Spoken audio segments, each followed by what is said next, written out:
بسم الله الرحمن الرحيم. السلام عليكم ورحمة الله وبركاته متابعينا الأعزاء. اليوم بدنا نعمل لكم رز وحليب. هو عبارة عن صحن صغير رز مغسول ومنقوع، حبة صيرة نحطه بالطنجرة، ونضيف له لتر ونص مية،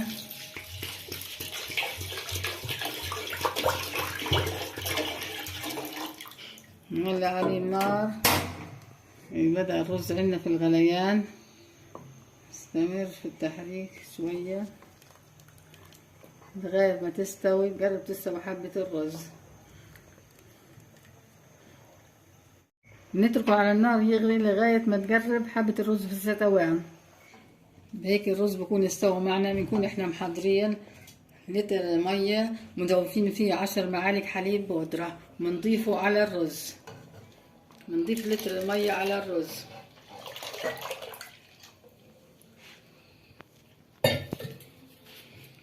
نستمر في التحريك في هذه المرحلة.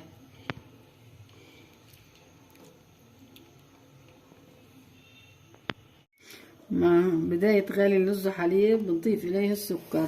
بالنسبة للسكر بتضيفوا الكمية اللي انتوا بتحبوها. بتحبوه حلو كتير طبعا حتزيدوا في السكر، بتحبوهوش حلو كتير مش هتزيدوا بالسكر.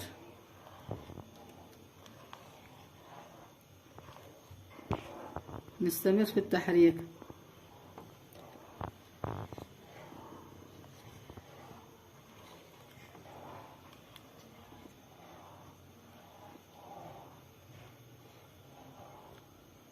بالنسبة للنكهات، في ناس بتحط مزهر، في بحطوا فانيلا. أنا اليوم بدي أحط عليها مستكة.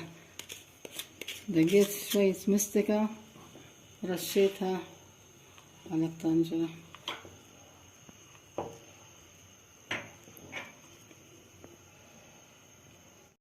وهيك الرز وحليب بيكون في المرحلة الأخيرة من الستوان. بنكون إحنا إيش عاملين؟ مدوبين معلقتين نشا في كاسة مية، وبنضيفه مع رز وحليب. وأثناء إضافة النشا بنتحرك بسرعة حتى ما يتكتل معنا رز وحليب.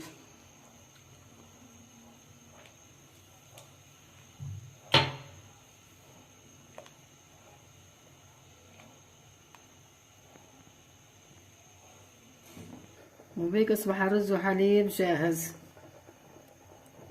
نطفي عنا الغاز. أصبح الرز وحليب تاعنا جاهز.